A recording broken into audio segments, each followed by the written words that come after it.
नमस्कार। India debate में आप सबका स्वागत है। मैं हूं आशुतोष पाठक। 24 अगस्त मित्रों जैसे जैसे नजदीक आ रही है, साजिशकर्ता अपनी साजिशें कर रहे हैं, लेकिन इस बीच में एक बहुत इंपॉर्टेंट खबर आई है। जेनजी लॉयर्स एसोसिएशन ने एक बहुत बड़ा कदम उठाया है और कदम यह है नुपुर प्रसाद के सिलसिले में है। नुपुर प्रसाद जी सीबीआई के सेलिब्रेटेड ऑफिसर रही हैं और उसके बाद आजकल दिल्ली पुलिस में हैं और बड़े चहेते हो गए हैं भारत सरकार की। न जाने क्यों चहेते हो गए हैं, लेकिन जेनजी लॉयर्स एसोसिएशन ने होम मिनिस्टर को, प्रेसिडेंट को और पीएमओ को सब जगह लेटर भेजा है कि सुश्री नुपुर प्रसाद जी का जो प्रेसिडेंट मेडल है उसे वापस किया जाए। और प्रेसिडेंट मेडल मिल जाने से आप अजर अमर नहीं होने वाले हैं, बड़ी आपकी ख्याति नहीं होने वाली है। आज इस मुद्दे पर भी बात करने के लिए हमारे साथ हैं। और दूसरी बात यह कि पूरा जो प्रकरण है दिशा और सुशांत का, वो अब बिल्कुल खुलता हुआ दिख रहा है। कुछ दिन पहले सुशांत की बहन ने आकर के, बहुत स्वागत है नीलेश जी आपका, आप ट्रैवल कर रहे हैं। कुछ दिन पहले ही आकर के सुशांत की बहन ने कहा है कि दिशा की मृत्यु का कोई ना कोई रिश्ता है। पहली बार सुशांत की बहन ने आकर के मीडिया में इस तरह की बात की है। लेकिन सबसे इंपॉर्टेंट बात यह है कि जिनको प्रेसिडेंट मेडल मिला उनको सुशांत और दिशा की मौत में कुछ पता ही नहीं चला। तो इसके ऊपर बाद में करेंगे, बिहार पुलिस ने जो कहा था उसके ऊपर बाद में करेंगे। लेकिन आज मैं ये सबसे पहले इसकी शुरुआत करता हूं कि जेनजी लॉयर्स एसोसिएशन ने जो खत लिखा है प्रेसिडेंट को और प्राइम मिनिस्टर को और होम मिनिस्टर को, उसका सिग्निफिकेंस क्या है और ये क्यों ये खत लिखा गया। आप एक राष्ट्रपति अवार्ड जिनको दिया जा रहा है, क्या जेनजी लॉयर्स एसोसिएशन उनको डिफेम कर रहे हैं? क्या ऐसा है या कुछ उदाहरण हैं माननीय नीलेश ओझा जी के पास, जो उदाहरण नुपुर प्रसाद के गले की फांस बनने वाले हैं? तो नीलेश जी, क्या हुआ, क्या खत लिखा गया है, ये दर्शकों को बताइए जरा। खत लिखने के पहले आधा मिनट में थोड़ी इसकी बैकग्राउंड देता हूं मैं कि सुशांत राजपूत की जो बहन है, उन्होंने अभी जो परसों इंटरव्यू दिया है उसमें बहुत क्लियर कहा है कि सुशांत की हत्या का कारण दिशा सालियान ने जो उनको जानकारी दी थी ये वो हो सकता है, क्योंकि जैसे दिशा की हत्या की खबर आई तो सुशांत ने कहा था कि अब वो लोग मुझे नहीं छोड़ेंगे। तो ये जो सतीश सालियान जी ने एफिडेविट पे बोला था, पहली बार अभी सुशांत की सिस्टर ने भी कहा है। तो अभी ये एक विषय आ गया है। नहीं तो और एक मिनट एक मिनट, सतीश सालियान जी ने अपने एफिडेविट में कहा है कि मेरी बेटी कुछ बहुत बड़ा काम कर रही थी, राष्ट्र सेवा कर रही थी। और इसी से मुत्तल्लिक मुझे लगता है कि जो श्वेता कीर्ति सिंह हैं, सुशांत की जो बहन हैं, उनका कहना है कि दिशा की मृत्यु के बाद कोई ऐसी सूचना थी सुशांत के पास जो शायद पब्लिक करने वाले थे, या कोई ऐसी बात थी जिसको बहुत इलैबोरेट नहीं किया है उनकी बहन ने।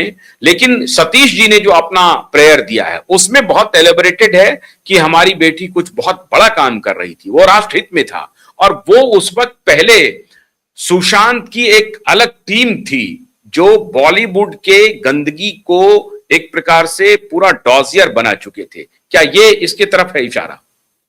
अरे इसके तरफ इशारा है। सीबीआई के रिपोर्ट के सबूत है हमारे पास में, सर्टिफाइड कॉपी है। ये नुपुर प्रसाद कितना भी छुपा ले तो ये सारे इसके सबूत है। और अभी मैं वन बाय वन आता हूं चीजों पे। देखिए, किसी को ये पहली बार नहीं है जब किसी को मैनेज करके राष्ट्रपति पुरस्कार दिया जाता है पुलिस अधिकारी को। मैं आपको दो इंपॉर्टेंट किस्से बता, जो आपने सवाल पूछा, मैं दो इंपॉर्टेंट किस्से बताता हूं और बाद में आता हूं नुपुर प्रसाद की गलतियां क्या है। तो पहला, 21 अप्रैल 2025 को महाराष्ट्र में पुलिस ऑफिसर, सीनियर पुलिस अधिकारी कुरुंदकर को उनके ही colleague police officer, lady police officer Ashwini Bindre के मर्डर केस में उम्र कैद की सजा सुनाई गई, जिसको राष्ट्रपति पदक मिला हुआ था। और कोर्ट ने अपने आदेश में लिखा कि ये ऐसे टेंटेड ऑफिसर को पदक कैसा मिला, राष्ट्रपति पदक। इस मतलब एक्चुअली इस पे इंक्वायरी होनी चाहिए। और महाराष्ट्र सरकार ने भी एक रिजोल्यूशन पास किया था और केंद्र को लिखा था कि उसका पदक वापस ले लीजिए। एक पहला केस है। दूसरा केस अपने रशीद भाई का ही है। रशीद खान पठान साहब ने एक केस उजागर किया था।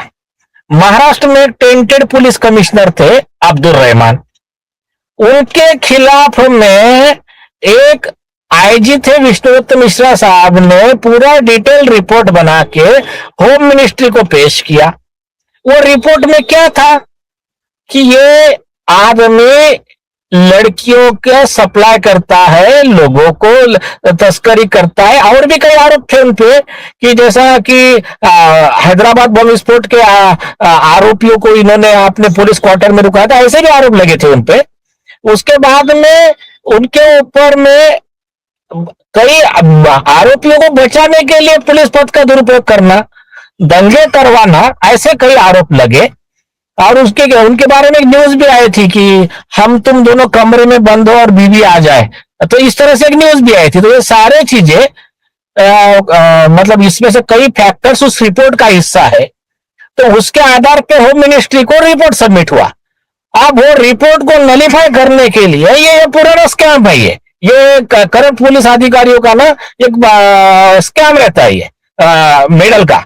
तो उन्होंने क्या किया, मैनेज किया, और इनके ऊपर रिपोर्ट में है कि इन्होंने दंगा भड़काया, आदमी ने दंगा करवाया, और इनको पुरस्कार मिल रहा है कि दंगा कंट्रोल अच्छे से हैंडल किया। इसके लिए आपको महात्मा गांधी शांतता पुरस्कार सरकार की तरफ से।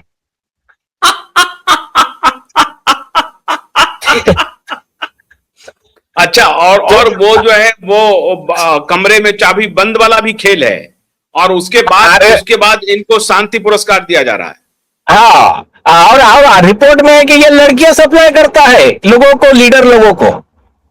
तो अब और उनको मिल गया राष्ट्रपति पुरस्कार, उनको सरकार का सम्मान मिला, महात्मा गांधी शांति पुरस्कार। वो बहुत बड़ा सेपरेट इंडिविजुअल पुरस्कार, इंडिविजुअल स्पेशल पुरस्कार।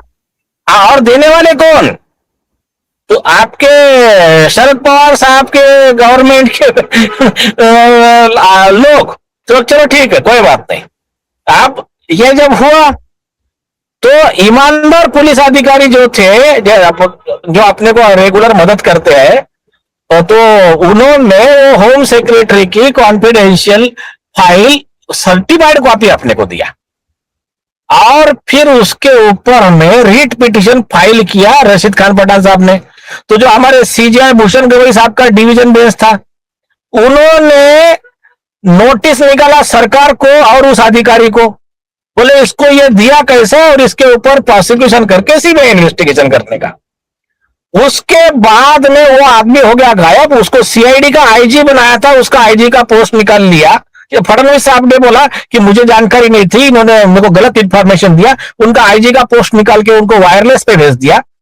और अमित शाह जी ने ये सारे सबूतों के आधार पे फिर ये जो क्या था, ये पुलिस अधिकारी घबरा गया, पोल खुल गई। तो उन्होंने क्या किया, एप्लीकेशन दिया कि मुझे वॉलंटियर रिटायरमेंट लेना है। वो एप्लीकेशन एक्सेप्ट नहीं किया, तेरे खिलाफ इंक्वायरी चल रही है। फिर उन्होंने रेजिग्नेशन दिया, वो बोले हम तेरा रेजिग्नेशन भी एक्सेप्ट नहीं करते हैं। तो ये लेवल तक उसका काम हो। तो ये जो पुरस्कार मिलते हैं, पुरस्कार से कुछ नहीं होता है। जो भी पेड मीडिया जो उछल रहा है ना कि अरे देखो, और इनको शर्म करनी चाहिए, ये पैसा लेकर किसको ग्लोरीफाई कर रहे हैं? अरे कोई अकल है तुम लोगों को? एक भ्रष्ट ऑफिसर को, जिन्होंने जांच ही नहीं की, जिन्होंने जांच ही नहीं की। और अरे विषय क्या है? किसी की लड़की का मर्डर हुआ, गैंगरेप हुआ, एक देश का हीरो, मतलब सुपरस्टार, यंग बच्चा, कॉमन फैमिली से ऊपर आया वाला, उसका मर्डर हो गया। साथ में और 13 मर्डर विटनेस का वगैरह एक आरोप है। ऐसे, अरे कल तुम्हारा भी बच्चा हो सकता है, तुम्हारी भी बेटी हो सकती है ना, और तुम पैसे के लिए ईमान बेच दिए उसको, तुम उसको ग्लोरीफाई कर रहे हैं। अरे शर्म करो, जितना तुम चिढ़ाओगे ना कॉमन मैन को, तुम जितना तुमको लगेगा कि हमारे पास पैसा है, हम कुछ भी कर सकते हैं, तो उसका रिजल्ट बहुत बेकार आएगा। आपने अभी कॉमन मैन की ताकत देखी नहीं है। थोड़ा सा एक झलक तो अभी आपने शुरू में देख ली होंगी, लेकिन वो उसमें एंटी नेशनल एलिमेंट ज्यादा थे। यहाँ पर सब राष्ट्रवादी लोग हैं। यहाँ पर जब आएगा ना काउंटर, आप हैंडल नहीं कर पाओगे, इतना ख्याल में रखना। और जो हिसाब होगा फिर नहीं तो हिसाब। आप